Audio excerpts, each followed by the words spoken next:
Eu sou o professor Ney, sou professor do campus Quixadá desde 2010 e atualmente estou afastado para cursar doutorado. Minha pesquisa se concentra na área de engenharia de requisitos, mais especificamente na modelagem envolvendo a linguagem ASTAR. Atualmente, eu e o professor Camilo estamos executando um experimento relacionado à minha tese aqui no campus. Você será mais um participante deste experimento. Esta etapa que você está participando tem um formato bem simples.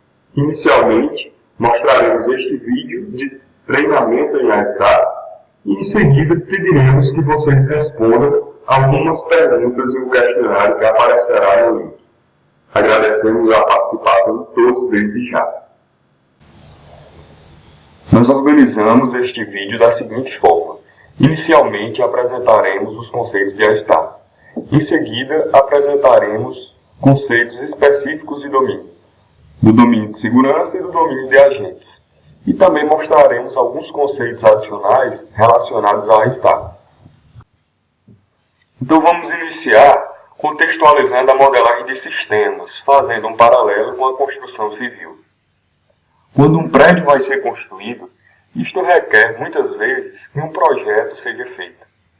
Este projeto pode representar a planta baixa do prédio, pode representar como ele ficará pronto através de uma modelagem em 3D, e também muitas vezes é exigido que um cálculo estrutural seja feito. Então são diferentes representações para a construção de um prédio. Do mesmo jeito, é o projeto de um sistema. O projeto de um sistema pode envolver a modelagem do mesmo. Se, por exemplo, esse sistema for um sistema complexo. Então, quanto mais complexo o sistema, maior a necessidade de termos um projeto para ele. Então, por exemplo, um projeto que é desenvolvido para um banco, que vai ter requisitos de segurança muito fortes, que vai se conectar, que vai interagir com outros sistemas, como o sistema do Banco Central, por exemplo. Esses sistemas são sistemas mais complexos do que os sistemas que vocês desenvolveram na linguagem de fundamentos de programação. Portanto, quanto mais complexo o sistema, mais detalhado e mais criterioso deve ser o projeto do mesmo. No desenvolvimento de um sistema, geralmente temos etapas, como a etapa de requisitos, a etapa de projeto, implementação, testes e implantação. Os requisitos se preocupam com o que vai ser feito do sistema.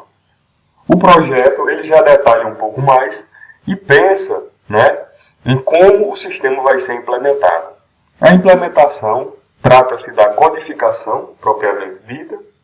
Os testes vão tentar analisar falhas no sistema desenvolvido. E a implantação trata-se da disponibilização do sistema para uso do cliente.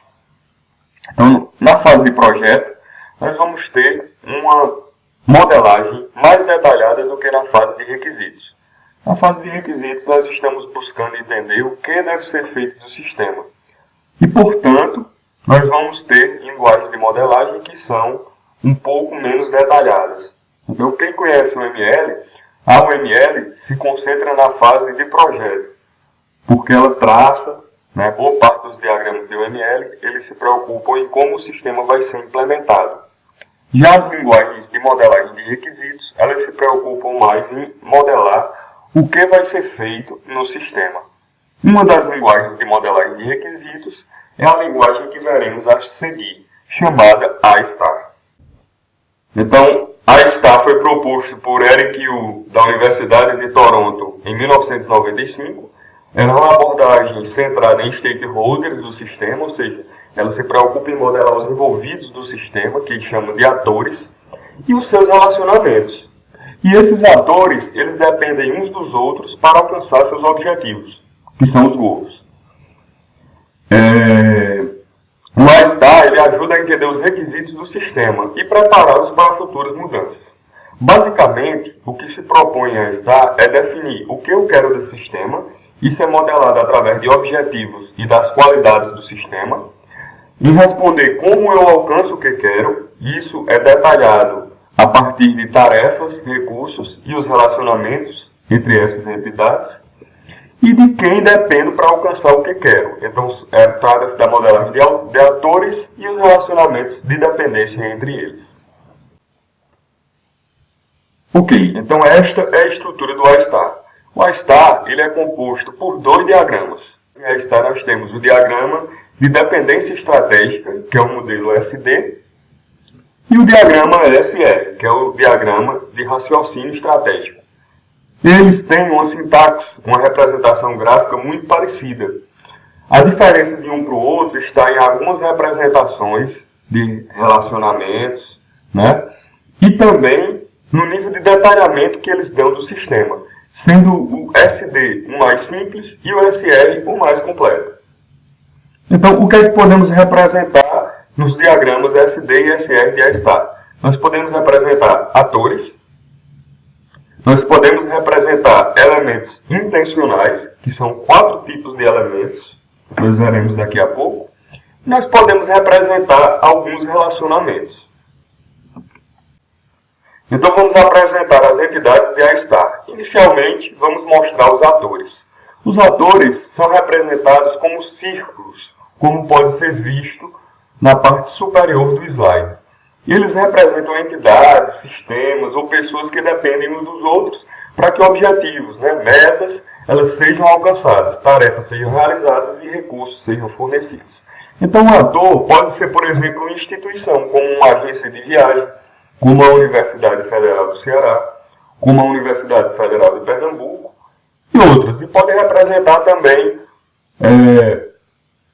pessoas como Enio. No caso, Enio está sendo representado como um subtipo de ator chamado de agente, que é algo mais concreto, ele se especializa, ele é um subtipo de ator chamado agente, e os atores também são capazes de representar papéis, como aluno de doutorado. Observa que agentes, no caso está sendo representado por Enio, e aluno de doutorado, que é um papel, eles têm alguma diferença em relação ao ator simples, no caso a agência de viagem. Enio possui um traço na parte superior do círculo, que indica que ele é o agente.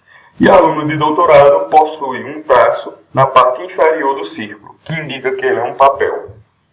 A lógica desses atores é mais ou menos o seguinte. Enio, que é um agente, pode desempenhar papéis. Então, Enio, quando está na UFC, ele desempenha o papel de professor. Já quando Enio está na instituição UFPE, ele desempenha o papel de aluno de doutorado. Temos também alguns relacionamentos que vão conectar os atores.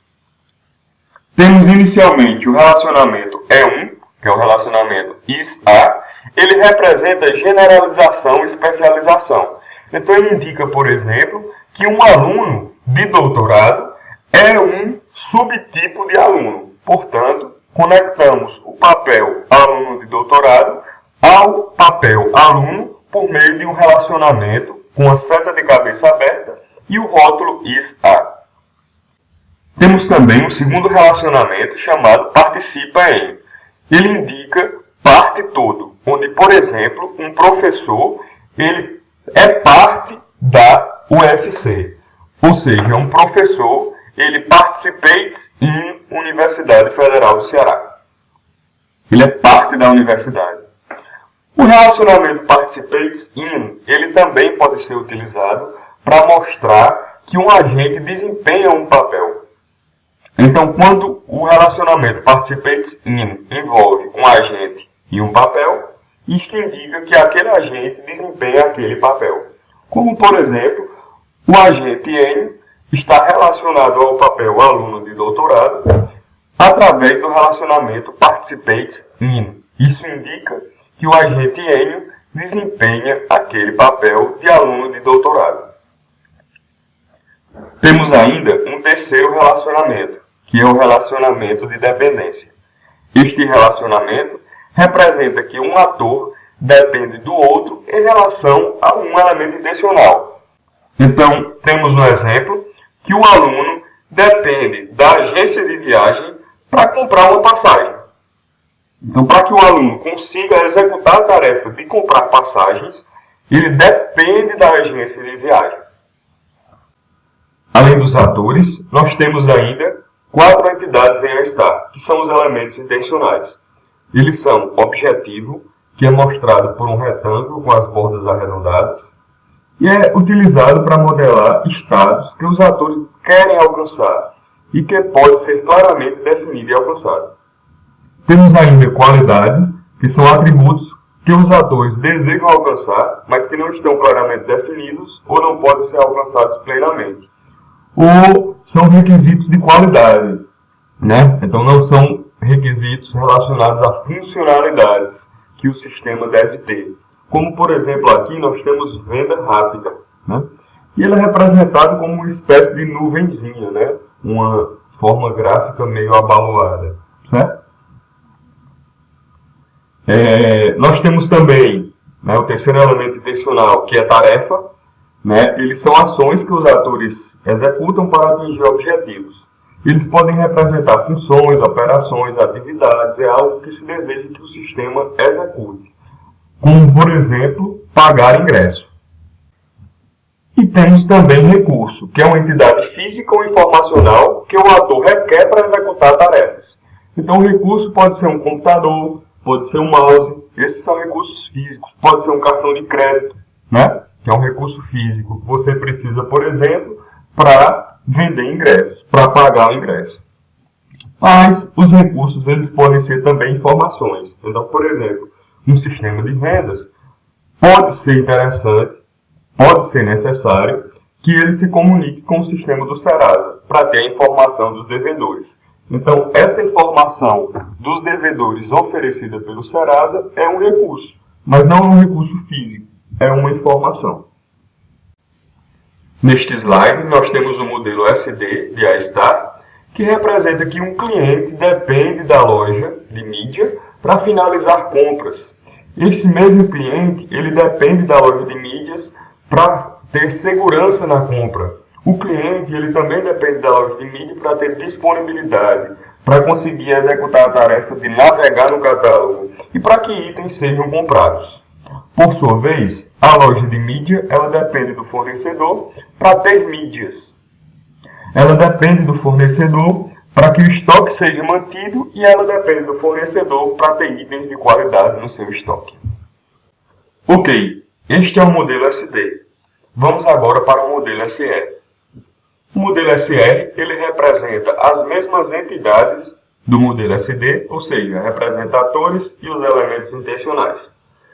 E os relacionamentos são diferentes. O único relacionamento que é mantido é o relacionamento de dependência. Há também uma pequena alteração na representação do ator, porque nós vamos detalhar melhor as características desse ator, o que ele faz, quais são seus objetivos. Então, para isso, é representado um compartimento do ator no modelo SR. Esse compartimento, ele agrupa os elementos intencionais. Então, podemos ver na parte superior do slide, um ator chamado agência de viagem com seu compartimento, que também é chamado de boundary. E agora vamos ver os relacionamentos que estão disponíveis no modelo SR. Nós temos o relacionamento de refinamento, que o objetivo dele é detalhar melhor como o objetivo ou tarefa pode ser realizado, então ele conecta objetivos e tarefas. E ele pode ser modelado como um I, né, que é aquele mesmo conectivo N que vocês viram lá nas tabelas lógicas, ou um conectivo O.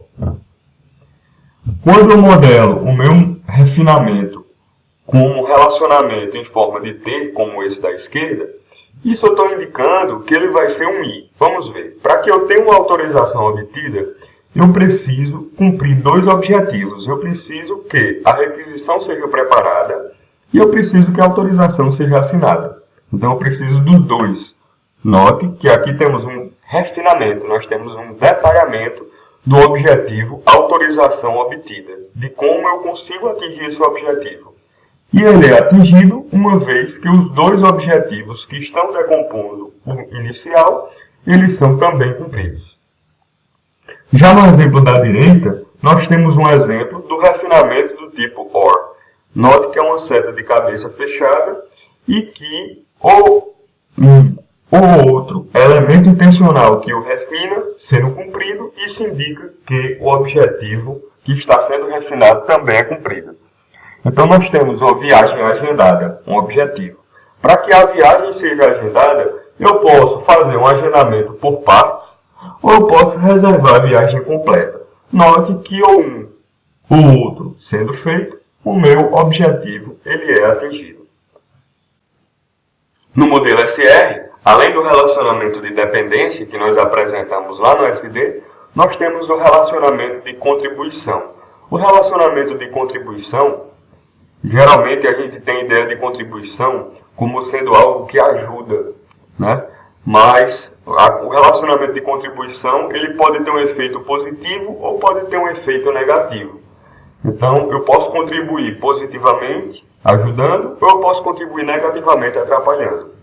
E essa contribuição, né, essas formas de contribuir, elas são dadas por 4 rótulos: make, help, hurt ou break. E o relacionamento de contribuição é essa seta de cabeça aberta, né, que relaciona elementos intencionais. Temos também um relacionamento bem simples, que é o needed by, que é o precisa de. Que ele conecta tarefas a recursos e diz que as tarefas precisam de algum recurso para poderem ser executadas. Este relacionamento ele é representado como um círculo preenchido e uma linha conectando a tarefa ao recurso. No exemplo, temos que, para pagar os ingressos, é necessário um recurso do cartão de crédito. Temos ainda um quarto relacionamento aqui no modelo SR, chamado Qualification. Também é um relacionamento que dá uma ideia bem simples. É um relacionamento que conecta objetivos a qualidades e diz que essas qualidades incidem naquele objetivo. Então, por exemplo, neste exemplo da parte de baixo do slide, nós temos que a requisição é preparada. Requisição preparada, que é um objetivo, é algo desejado. Mas essa requisição não vai ser preparada de qualquer jeito. É necessário que a requisição seja preparada sem erros. Então temos aqui um exemplo do modelo SR. Né? Observem que ele é um modelo mais detalhado do que o SD. Né? Onde aqui nós temos os atores sistema de matrícula, instrutor e organizador. Esses atores eles são detalhados dentro da sua fronteira, que é o boundary, que é esse círculozinho cinza que fica próximo do ator. E dentro dele nós temos os elementos intencionais relativos àquele ator. Então, o sistema de matrícula tem o seu detalhamento do que ele vai fazer, o instrutor tem o seu detalhamento e o organizador também. Aqui nós temos elementos intencionais e temos também os relacionamentos que eu mencionei há pouco.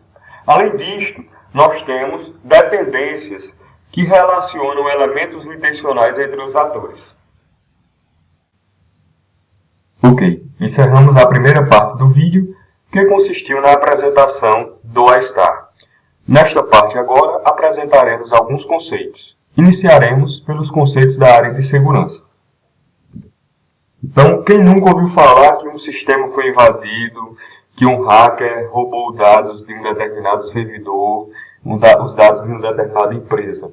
Então, essas invasões, esses riscos, né, eles estão envolvidos, eles estão relacionados ao conceito de vulnerabilidade, que nada mais é do que o quão suscetível um sistema ou uma empresa ou um servidor, né, ou a infraestrutura de uma empresa, no caso o servidor, a rede, eles estão suscetíveis a ataques ou a erros. Erros, por sua vez, eles podem ser incidentes, né, que são os mais variados possíveis. Eles podem ser erros do usuário, que é o usuário fez uma tarefa de forma não completa ou fez alguma atividade não permitida no sistema. Podem ser um erro de backup que fez com que os dados não fossem salvos, não fossem verificados, né?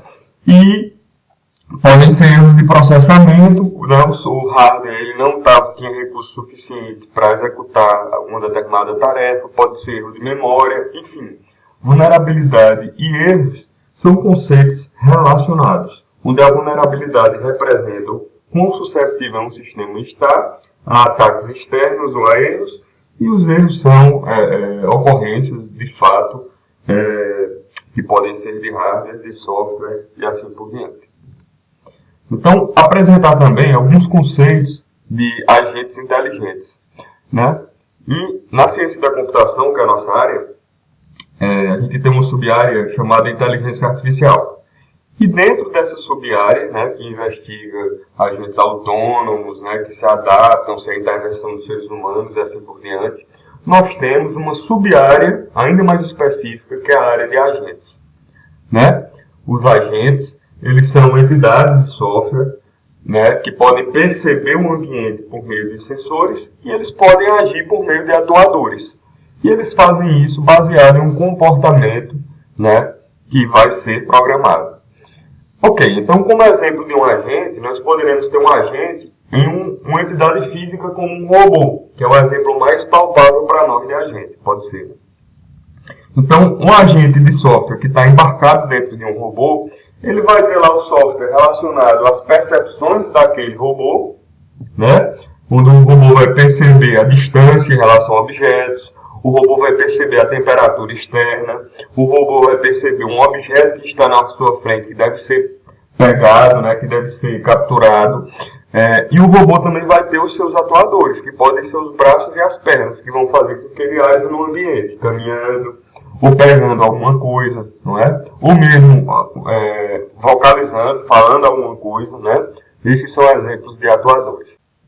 E um agente, ele pode ser representado internamente de várias formas. Ele pode ser reativo, ele pode ser orientado por objetivos, ele pode ser baseado em utilidade. Isso vai indicar a forma como ele vai agir, a forma como ele deve ser implementado. E dependendo da arquitetura, né, nós vamos representar aí, basicamente, ações, que é algo que todo agente vai ter, né?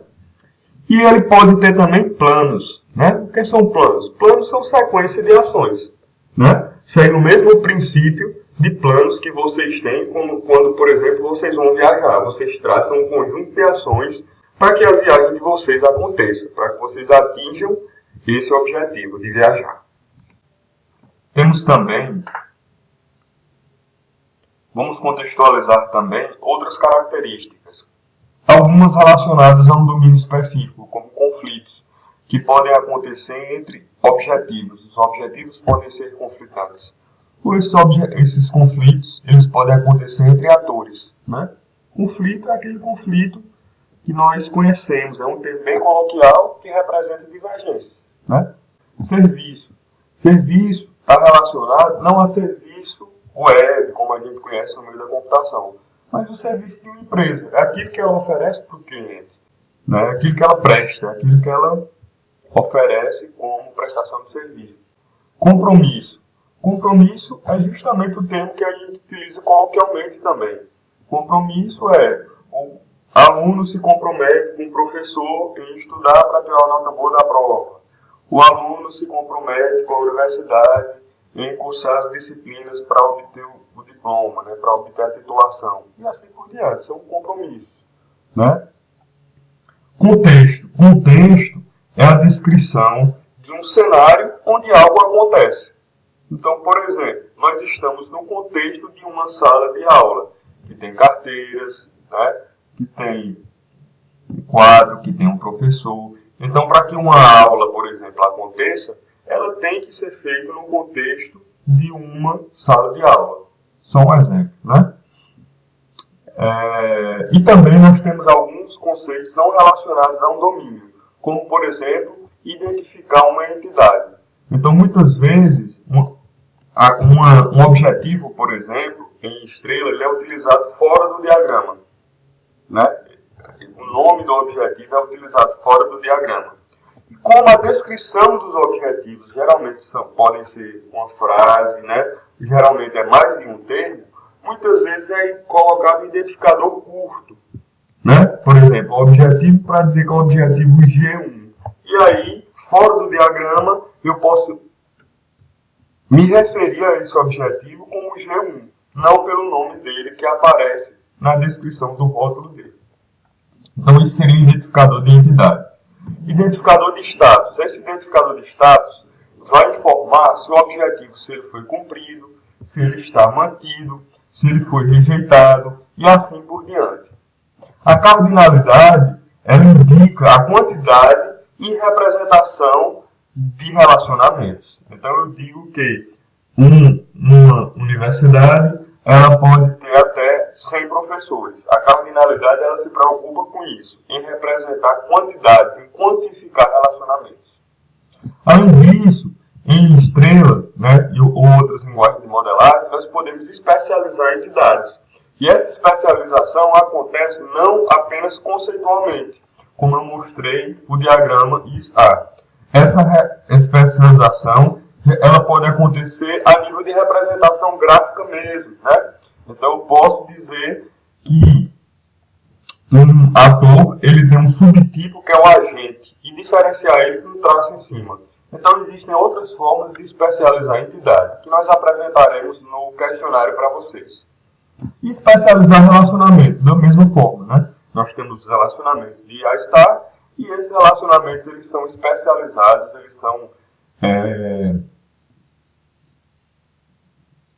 eles são especializados através de alguns recursos que nós também vamos apresentar para vocês.